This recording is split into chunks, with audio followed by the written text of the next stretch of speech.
ایک شخص جو نہ خود نبی تھے اور نہ کسی نبی کے پیروکار تھے، وہ خدا تک پہنچ گئے اور اس دنیا کے عظیم ترین شخص جو ہر علوم میں مہارت حاصل رکھتے تھے، جنہوں نے نبوت کی بجائے حکمت کو چنا۔ تاریخ کا یہ مشہور حکیم کون تھا؟ اس نے حکمت کو نبوت پر کیوں ترجیح دی؟ آج ہم اس ویڈیو میں حضرت حکیم لقمان کی ان باتوں کو جانیں گے جو آپ نے اس سے پہلے کبھی نہیں سنی۔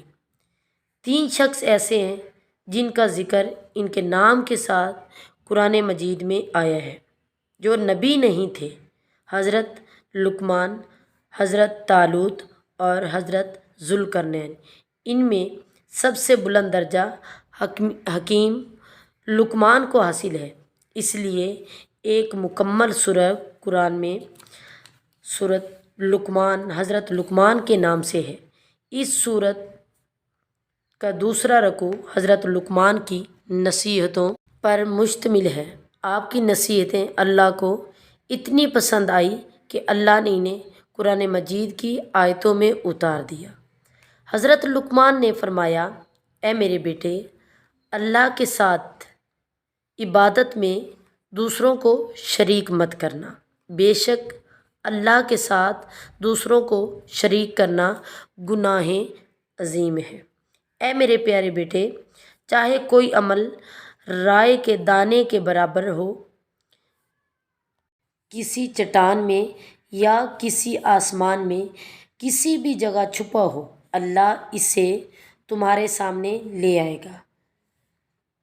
بے شک اللہ بڑی حکمت والا ہے، ہر شے سے واقف ہے۔ اے میرے پیارے بیٹے، نیکی کا حکم دیا کرو اور نماز ادا کیا کرو اور برائی سے منع کرو۔ جو کچھ بھی تمہیں نیکی کے راستے میں جھیلنا پڑے، خندہ پیشانی کے ساتھ اسے برداشت کر لو۔ بے شک یہ وہ عہد ہے جس کی تمہیں پاسداری کرنی ہے، اور لوگوں کے سامنے اپنی ناک اونچی مت کرنا، زمین پر کبھی اکڑ کر نہ چلنا۔ بے شک مغرور کا نیچا ہوتا ہے اور شیخیاں مارنے والے کو پسند نہیں فرماتا۔ بہت کم لوگ اس چیز سے واقف ہیں۔ حضرت لقمان اصل میں تھے کون؟ زمانہ قدیم سے ہی حکیم لقمان کے اقوال اور نصیحتیں بہت مشہور تھیں، اور لوگ ہر زمانے اور ہر علاقے میں ان کے اقوال کو یاد کر کر کے سنایا کرتے تھے اور انہیں تاریخ میں زندہ رکھا۔ حکیم لقمان افریقی نسل تھے۔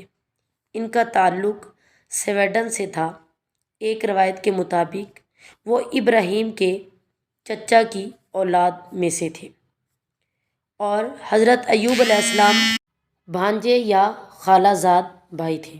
دوسری روایت سے پتہ چلتا ہے کہ آپ حضرت داؤد کے زمانے میں بھی تھے، یعنی آپ نے حضرت داؤد کا زمانہ بھی پایا۔ آپ افریقی نسل تھے اور ایک غلام کی حیثیت سے عرب آئے تھے۔ ایک روایت میں آیا ہے کہ آپ شکل و صورت کے لحاظ سے اچھے نہیں تھے جیسے افریقی لوگ ہوتے ہیں۔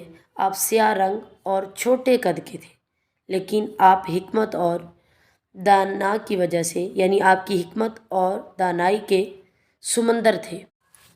تابعی سعید بن مسیب نے ایک صحابی سے کہا تھا: تو اس بات پر غم زدہ نہ ہو کہ تو کالا حبشی ہے، اس لیے کہ 3 حبشی عالم دنیا میں عظیم ترین شخص ہوئے: حضرت بلال حبشی، حضرت عمر فاروق کا غلام مہجہ اور حکیم لقمان۔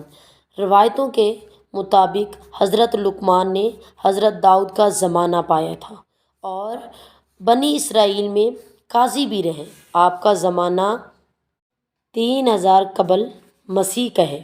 اللہ نے حضرت لقمان کو وہ چیز عطا کی کہ اس زمانے میں کسی کو بھی عطا نہیں ہوئی۔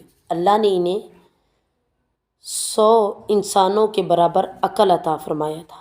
حضرت لقمان کے مطابق لکھا گیا ہے کہ اللہ نے انہیں جڑی بوٹیوں کا عظیم علم عطا کیا تھا۔ حکیم لقمان نے علم طب یعنی میڈیکل سائنس کی بنیاد بھی رکھی۔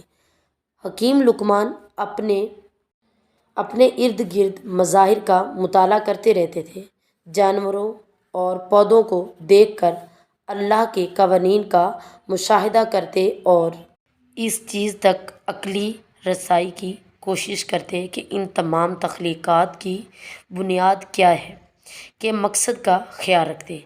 آپ ایک دن درخت کے نیچے بیٹھے تھے اور آنکھ لگ گئی اور خواب میں ایک فرشتہ آیا آپ کے پاس اور کہنے لگا کہ اللہ تعالیٰ آپ کو حکمت یا نبوت جیسی چیز یا دولت سے نوازنا چاہتا ہے یا نوازتا ہے، اور آپ نے جو ہے حکمت کو پسند کیا، یعنی آپ نے حکمت کو ترجیح دی یا پیغمبری کو ترجیح دی۔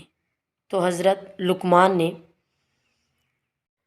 یعنی فرشتے نے پوچھا کہ آپ جو ہے حکمت کو ترجیح دیں گے یا پیغمبری کو؟ تو حضرت لقمان نے حکمت کو چنا۔ جب وہ بیدار ہوئے تو انہوں نے اپنے ذہن میں تیزی اور وسعت محسوس کی، کیونکہ ذہن میں غیر معمولی چیزوں کو سوچنے کی صلاحیت آ گئی تھی۔ ان چیزوں کو دیکھ کر ان کی روحانیت تک پہنچ جاتے تھے۔ آپ نے اس علم کی وجہ سے اللہ کی حمد کی۔ اسی دوران حضرت لقمان کو کسی ایک قافلے نے گرفتار کر لیا اور کسی جگہ جا کر بطور غلام فروخت کر دیا۔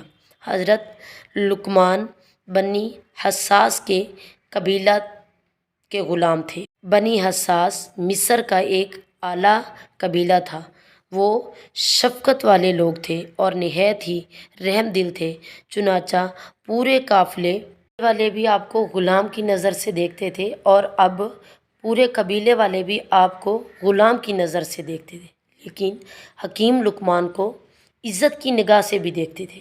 ان کا مالک ان کے فہم و فراست سے متاثر تھا اور ہر کام میں آپ سے مشورہ لیتا تھا اور مکمل بھروسہ رکھتا تھا۔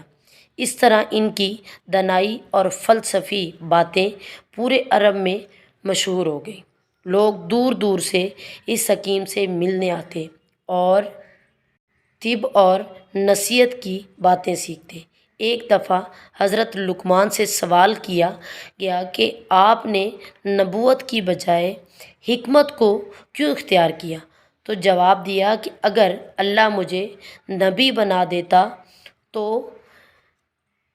بات تھی، اور یہ بہت بڑا منصب ہے کہ میں نبوت تو نبھا جاتا، لیکن مجھے جب اختیار دیا گیا تو میں ڈر گیا کہ کہیں ایسا نہ ہو کہ میں نبوت کا بوجھ نہ اٹھا سکوں، اس لیے میں نے حکمت کو چنا اور نبوت کو جو ہے میں نے چھوڑ دیا۔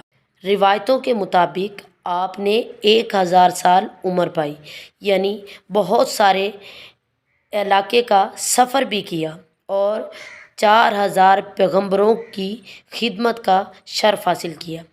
آپ نے ان پیغمبروں کی مقدس کلاموں میں سے 8 باتوں کو اختیار کیا اور لوگوں کو ان 8 باتوں کی نصیحت کیا کرتے تھے۔ وہ 8 باتیں یہ ہیں کہ جب تم نماز پڑھو تو دل کی حفاظت کرو، جب کھانا کھاؤ تو حلق کی حفاظت کرو، جب تم کسی کے مکان میں جاؤ یعنی جب تم کسی اور کے گھر جاؤ تو اپنی نگاہوں کی حفاظت کرو، اور جب تم لوگوں کی مجلس میں بیٹھو تو اپنی زبان کی حفاظت کرو۔ اللہ تعالیٰ کو ہمیشہ یاد رکھو، اللہ عز و جل کو ہمیشہ یاد رکھو، کبھی بھی اللہ کو مت بھولو۔ اپنی موت کو ہمیشہ یاد رکھا کرو اور اپنے احسانوں کو بھلا دیا کرو اور دوسروں کے ظلم کو فراموش کر دیا کرو۔